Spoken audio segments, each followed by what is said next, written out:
Sabi nila libre lang ang mangarap. Kaya pag mangangarap ka, taasan mo na. Para kung sakaling bumagsak ka, sa bubong ang bagsak mo.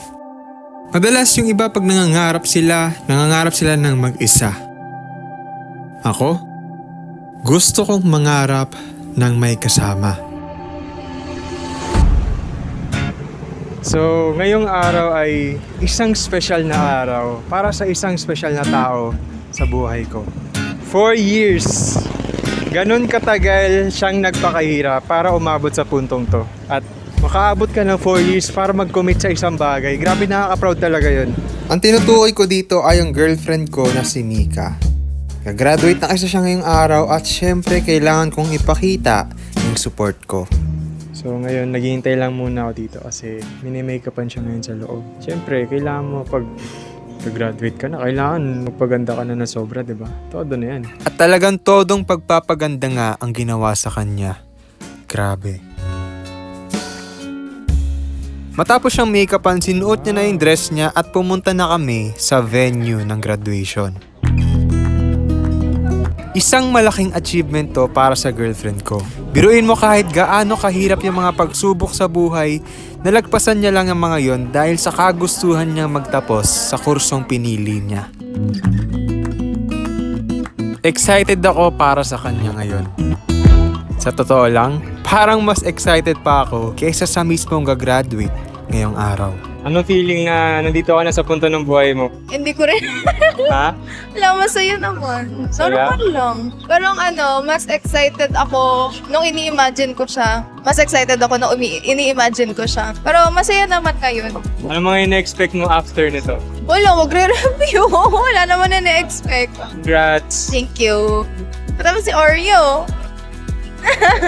Alam niyo yung feeling na sumubaybay kayo sa isang teleserye mula sa pinakaumpisa, tas andun ka na sa parte na nagbunga na ang lahat ng pinaghirapan mo. Ganon yung pakiramdam ko ngayon. Talagang nagpakahirap si Mika para mapunta sa puntong to. At ang mahigit pa dyan ay graduate siyang magna cum laude ng accountancy.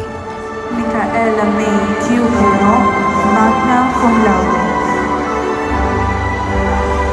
At dahil tapos niya na ang unang step sa pagiging accountant, syempre kailangan niya pa mag-prepare para sa isa pang pagsubok.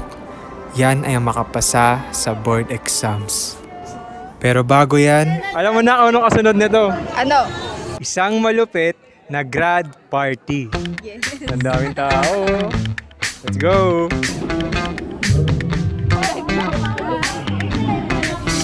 Ang daming mga dumalo ngayon para kay Mika. Lahat nga sila ay tinatawag pa siya para batiin siya.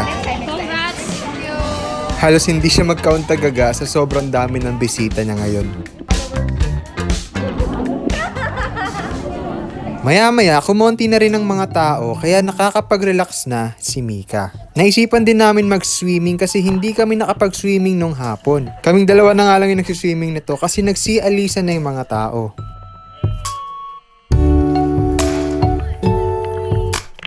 Habang andito kaming dalawa, hindi ko maiwasang isipin na parang kahapon lang ay pinapangarap pa lang ni Mika ang graduate. Nakakatuwa lang isipin na kapag binigay mo yung lahat para makamit yung pangarap mo, makukuha mo yun. Importante talaga na may mga pangarap tayo. Yung tipong gusto natin makamit. Kasi yun yung nagsisilbing rason para magpatuloy tayo sa buhay. Para sa akin, kung wala ang mga yun, para saan pa ba ako bumabangon?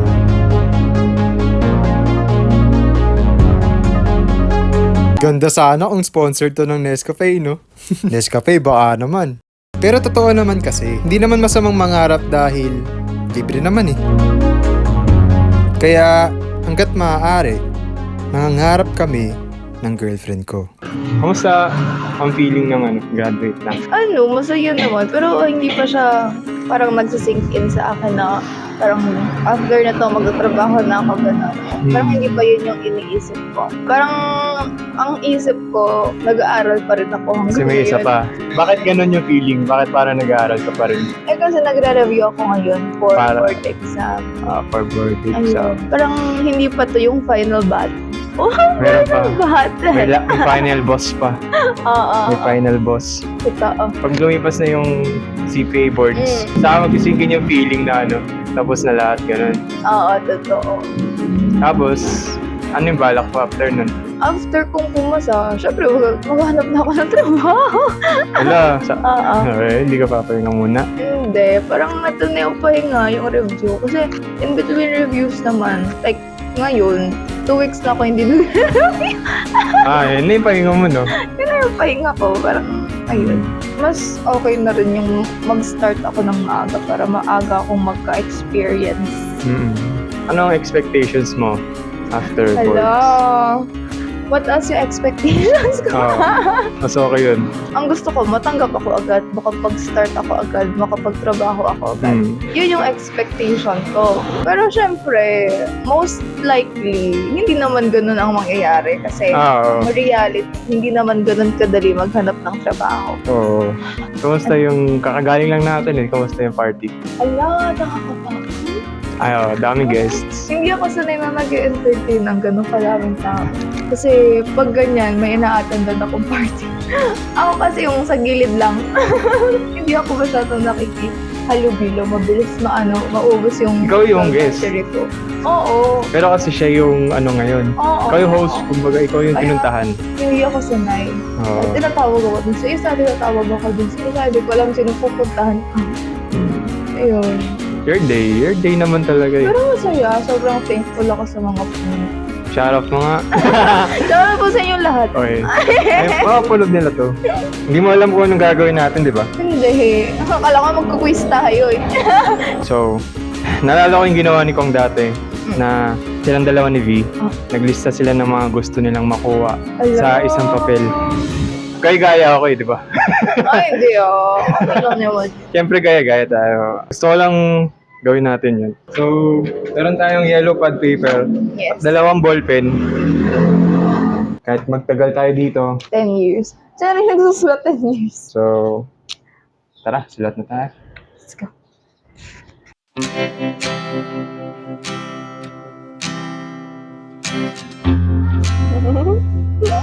Bakit? Wala.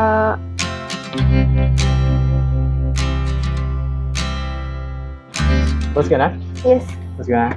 Done. Okay. So marami tayong nilista. Ito yung naisip natin ngayon. Siguro naman madadagdagan pa to. Pero hindi natin kailangan dagdagan to dito ngayon. Gagawin natin ngayon is name tayo ng 3 na tingin natin kaya nating maabot in the coming future. Kahit gaano katagal man yun. Pero yung 3 na yun, parang yun yung tingin natin. Kayang-kaya ko to. Yung the rest, sasabihin na lang natin na love, na ano ko to, cross out ko na to. Oh, May na-cross out na ako. And yun. Bato pick kung sino mauna. Okay. Bato. Pick. Ako na. Ikaw na. Una kong parang feeling ko malapit na is yung supporters and community of fans. Damay na yun sa lahat ng platforms and community of fans. Yun talaga yung pinakagusto ko. Subscribers, followers, supporters. Sa mga gagawin kong mga videos in the future, yun yung pinakagusto ko talaga. Ang sulat ko dito, pang number 7, sa long-term goals, Okay. I want to be able to provide for my family through the things I wrote above this. So, yung first 6, yun yung ways kung paano ko gagawin yung pang 7. Okay. Yung aking, I'm certain na magagawa ko. Ako na. Complete camera gear. Oh! Parang onti na lang yung kulang sa setup.